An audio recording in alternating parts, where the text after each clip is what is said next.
I would give the distinguished panel a thought to respond to, a somewhat skeptical thought by someone who is the subject of some biographies. This is from Rebecca West.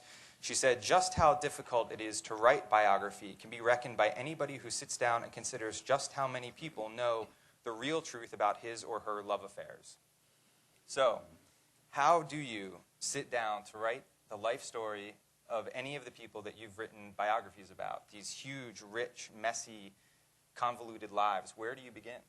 I'll take the love affairs one because Marlon Brando had so many I lost count after about 100.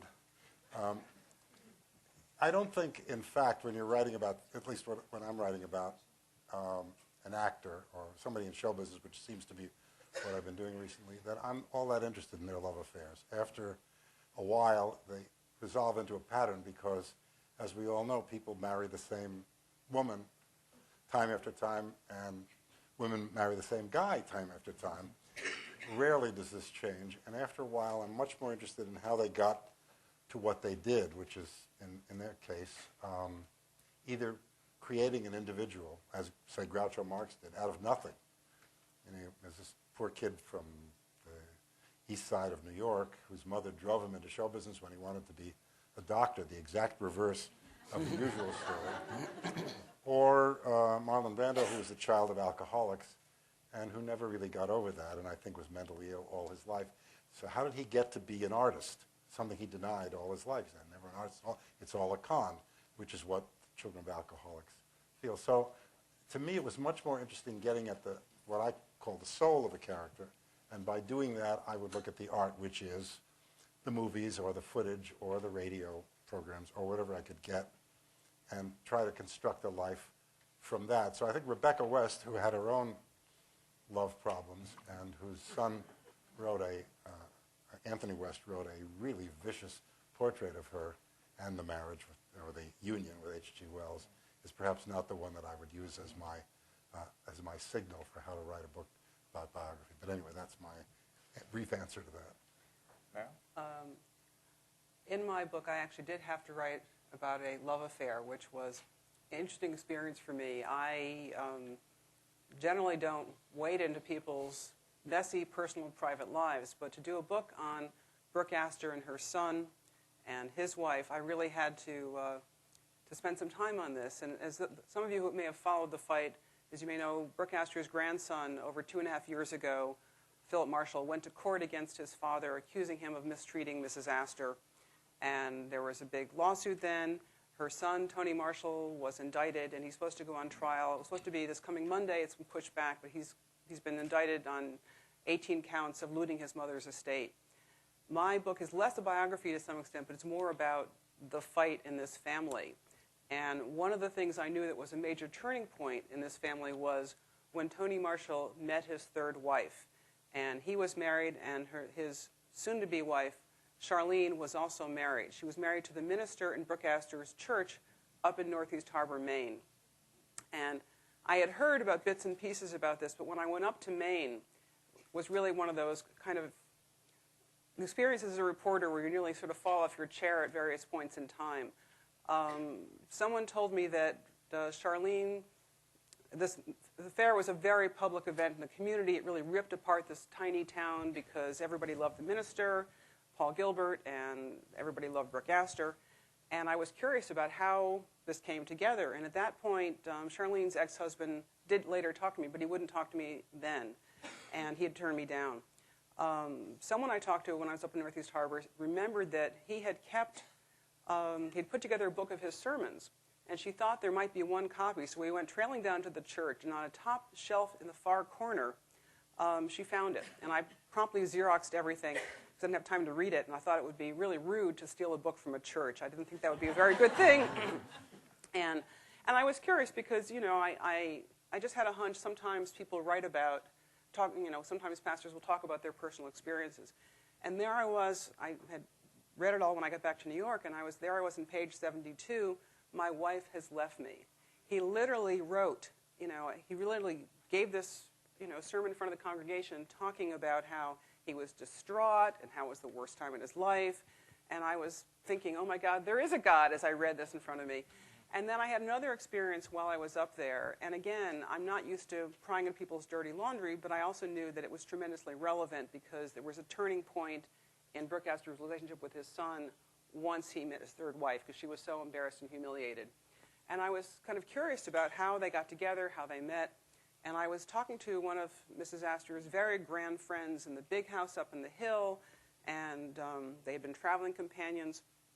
And at the end of the conversation, she said, you know, if you really want to go, you really want to know what's going on in this town, you should go to McGrath's, which is the little shop that sells newspapers in town. You should talk to Dot and Sandy. They know everything. So the next morning, I presented myself at this tiny little store and said, you know, Mrs. Pine tells me that you know everything.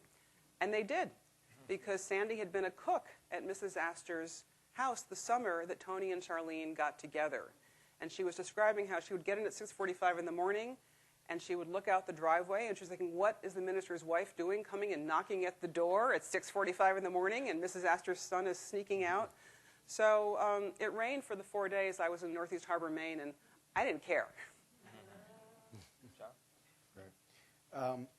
Well, I think maybe the subtext of the question, or maybe the text of the question is, I think maybe the subtext of the question, or maybe the actual question itself, is really about whether any biographer or any author can actually capture the truth about somebody's life. And if they can't get their love affairs, how can they get any of the rest of it, really? And since they, can get that wrong often, or even if they get it right, it might not necessarily unlock the truth about somebody. And I actually kind of agree with that. I don't think that you can, even in the best biography, right. I think the notion of a definitive biography is a contradiction in terms. I don't think anybody writing about anybody else's life, or even a person writing an autobiography, can be definitive. Human beings are just too complex to do that. So you just try to get kind of as close as the historical record will allow you to get in peeling back the onion. In my case, I didn't want to write a biography, and in some ways maybe then don't belong here tonight, because my book is really more of a slice of Franklin Roosevelt's life. And it ends in late 1933, with the exception of a coda that I put on about his establishment of Social Security and an epilogue.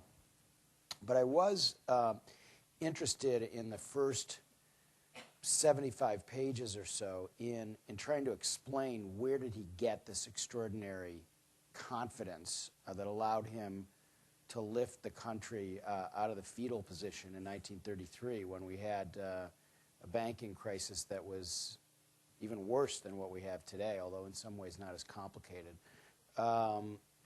And so I did do some kind of biographical material about the period before that, and I touched lightly on his affair with Lucy Mercer in 1918. And I also included some material, some very, they're love letters between Eleanor Roosevelt and a woman named Lorena Hickok, who was a very talented journalist. And the reason I felt this was a kind of a happy coincidence for me, their relationship became most passionate during the first 100 days. It was actually flowering on my time. It would have been wrong of me, to kind of get this all in the book if it had been taking place at a different time. But it was right in this period. So Eleanor was very distracted during the inauguration, and she and Lorena were together in a room at the Mayflower Hotel on the night before Roosevelt took the oath of office. And their relationship was very complex. I don't come to a conclusion about whether it was physical or not. I decided to just leave that up to the reader, because ultimately it doesn't really matter. They had such an intense emotional connection and felt such love for each other that what happened physically, is of prurient interest, but not central to the story. But their relationship was central in that Lorena encouraged Eleanor to be a totally different kind of first lady, the first lady to ever give a press conference, to write a newspaper column, to travel around the country as the eyes and ears of her husband, perform a central role in giving him the truth about the New Deal. And so the relationship was important for that reason. And FDR's relationship with Missy LeHand, his secretary, which may or may not have been physical, was also very important because Missy was an important advisor and actually helped him pick his attorney general when his original choice, more sex, died of a heart attack a few days before the inauguration when he was having sex on a train with his newlywed, who was about 30 years younger than he was. So I did try to, I mean, you know, sex can kind of pep up a narrative. So I certainly,